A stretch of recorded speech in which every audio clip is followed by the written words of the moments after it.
అన్నమయ్య జిల్లా రైల్వే కోడూరు పట్నం అరుంధతి వాడ పక్కన ఉన్న సర్వే నెంబర్ 7/5, 13 సర్వే నెంబర్లలో 20 సంవత్సరాలుగా భూ వివాదం జరుగుతుంది. కొందరు వ్యక్తులు తప్పుడు సర్వే నెంబర్లతో ప్లాట్లు వేసి విక్రయించారని దళితుల ఆరోపణ. ఈ భూమిలో రోడ్లు వేస్తుండగా జేసీబీని అడ్డుకున్న దళితులు ప్లాట్లు కొన్న వారి మధ్య ఘర్షణ. ఇరు వర్గాల వాళ్ళు రాళ్లు కట్టెలతో కొట్టుకుని కేసులు పెట్టుకున్న విషయం విదితమే. ప్లాట్లు కొన్నవారు ప్రెస్ మీట్లో మాట్లాడారు. 1917 సంవత్సరంలో దళితుల స్వాధీనంలో భూమి ఉన్న మాట వాస్తవం. 1992-1993 సంవత్సరంలో దళితుల దగ్గర నుండి సోడిశెట్టి కుటుంబీకులు కొన్ని రిజిస్ట్రేషన్ చేయించుకుని ఆ స్థలంలో ఫ్లాట్లు వేశారు. ఆ ఫ్లాట్లలో 2008-2012 సంవత్సరంలో 100 మందికి పైగా కొనడం జరిగిందని, మా దగ్గర అన్ని డాక్యుమెంట్లు ఉన్నాయని కొన్నవారు అంటున్న వైనం. మా తాతల కాలం నుండి ఆ భూములు మావే అంటున్న దళితులు ఆరోపణ. ఏది ఏమైనా అధికారులు జోక్యం చేసుకుని అర్హులకు తగిన న్యాయం చేయాల్సిన పరిస్థితి ఎంతైనా ఉంది. కోడూరు గ్రామ సర్వే నెంబర్లో ఉన్నటువంటి 13, 7, 5 సర్వే నెంబర్లకు సంబంధించి ఈ 2 వారాల నుంచి ఎక్కువగా గొడవలు జరుగుతున్నాయి. ఈ గొడవలకు కారణం మేము 2012 నుంచి మనం భూములు మేము వాళ్ళ దగ్గర కొనడం జరిగింది. లీగల్ ఒపీనియన్ తీసుకొని మరి నేనైతే కొన్నాను. అలాగే నాతో పాటు కొన్ని వందల మంది, అంటే దాదాపు 200 మంది కొనడం జరిగింది. అయితే అందరూ కూడా ఆ భూములకి వచ్చినప్పుడు 2017 నుంచి మాకు సమస్యలు స్టార్ట్ అయ్యాయి. ఆ 2017 నుంచి వాళ్ళు పొలాల్లోకి అరుంధతి వాడ వాళ్ళు రానికుండా ఉంటే అందరూ కూడా ఎక్కువ మంది ఇంజక్షన్ ఆర్డర్లు తీసుకోవడం జరిగింది. ఇంజక్షన్ ఆర్డర్లు కూడా లెక్క చేయకుండా ఉంటే నేనైతే ప్రొటెక్షన్ ఆర్డర్ కూడా తీసుకున్నాను. 2023లో ప్రొటెక్షన్ ఆర్డర్ తీసుకున్నా కూడా నాకు ఫలితం లేకుండా పోయింది. దానివల్ల నేను పెద్ద మనుషుల సమక్షంలో అమౌంట్ ఇచ్చి నేను సెటిల్ చేసుకున్నాను. అయితే ఇప్పటికి కూడా నా స్కూల్ అక్కడ కన్స్ట్రక్షన్ అయిపోయింది. జూన్లో నేను స్కూల్లో అక్కడ జరపడం జరుగుతుంది, జూన్ నుంచి. మరి ఈ కన్స్ట్రక్షన్ అయినాక తర్వాత వీళ్ళందరూ కూడా నాతో పాటు కొన్నటువంటి వాళ్ళు అక్కడ ఇల్లు కట్టుకోవాలని చెప్పని అక్కడ ఆ స్థలాల్లోకి వస్తూ ఉంటే వాళ్ళందరి మీద దాడులు చేయడం జరుగుతోంది.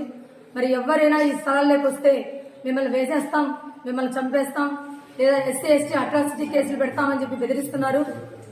ఆ కోడూరు అరుంధతివాడ గ్రామస్తులు అందరూ కూడా ఇలాంటివి చేయడం లేదు. వాళ్ళలో కొన్ని ఫ్యామిలీస్ మాత్రమే, అంటే కోడూరు పేరుతో ఉన్నటువంటి వాళ్ళు కూడా కొంతమంది మాత్రమే, కోడూరు వెంకటేష్, కోడూరు వెంకటరమణ వాళ్ళు, కోడూరు ప్రసాద్, నాగేశ్వర్, కొమరాల రాజశేఖర్, ఆర్ రమణ, చనుమూరి రాజయ్య కుటుంబీకులు, అలాగే ఉలగడ్డపోడు నుంచి తేనెపల్లి రామయ్య మరియు MRPS రాధాకృష్ణ, ఇలాంటి వాళ్ళు మమ్మల్ని బెదిరిస్తూ భయాందోళనకు గురి చేస్తూ ఎవరిని కూడా ప్లాట్లకు తిరగలేకుండా చేస్తున్నారు. మేమందరం కూడా PGRSలో అప్లై చేసుకుని సర్వే చేయించమని చెప్పి అడిగాము. దానివల్ల తహసీల్దార్ వాళ్ళు వచ్చి సర్వే చేయడం జరిగింది. సర్వే చేసి మా స్థలాల్ని మాకు ఐడెంటిఫై చేసి ఇచ్చారు. అందుకని మేము అక్కడ రోడ్ ఫార్మేషను, వాటర్కి పైప్ లైన్లు అవి తీసుకోవడానికి మేము స్థలాల్లోకి వస్తే మమ్మల్ని రానియకుండా అడ్డుకుంటూ మమ్మల్ని బీభత్సంగా మాట్లాడుతూ చంపేస్తాం ఇక్కడికి వస్తే అని చెప్పని బెదిరిస్తున్నారు. మరి కోర్టు ఆర్డర్లు ఉన్నా కూడా, ఇంజక్షన్ ఆర్డర్లు ఉన్నా కూడా మమ్మల్ని ఇంత భయాందోళనకు గురి చేస్తూ మాకు ఇంత అన్యాయానికి గురి చేస్తున్నటువంటి కోడూరు అరుంధతివాడ గ్రామస్తులు కొంతమంది పైన మీరు ప్రభుత్వం చర్యలు తీసుకొని మాకు న్యాయం చేయవలసిందిగా మేము కోరుతున్నాం. తప్పనిసరిగా మాకు న్యాయం జరగాలి.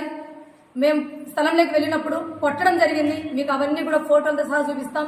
మేమైతే పక్కా ప్రైవేట్ ల్యాండ్లే కొన్నాం. లింక్ డాక్యుమెంట్స్ సహా మా దగ్గర ఉన్నాయి. మాకు అమ్మిన వాళ్ళకి అన్ని కరెక్ట్గా ఉన్నాయి.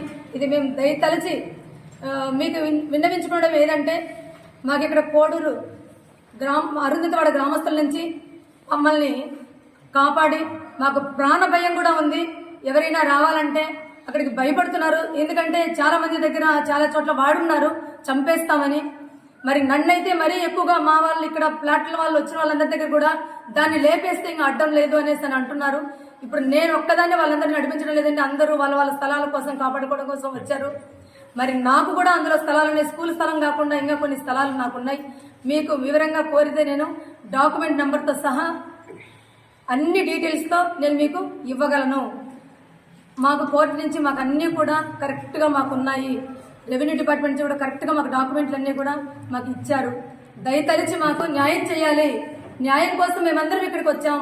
ఎందుకంటే నిన్నటి రోజున ప్రెస్ మీట్లో 10 మంది కూడా వాళ్ళు రాలేదు. అందరూ ఆమె మేకపాటి తులసమ్మ అందరినీ రెచ్చగొడుతుందని చెప్పి అన్నారు. మరి ఇక్కడికి వచ్చిన వాళ్ళందరూ కూడా ప్లాట్లు ఓనర్సే. నేను ఎవరిని రెచ్చగొట్టలేదండి. నా స్థలం కోసం వాళ్ళందరితో కలిసి పోరాటం చేస్తున్నాను.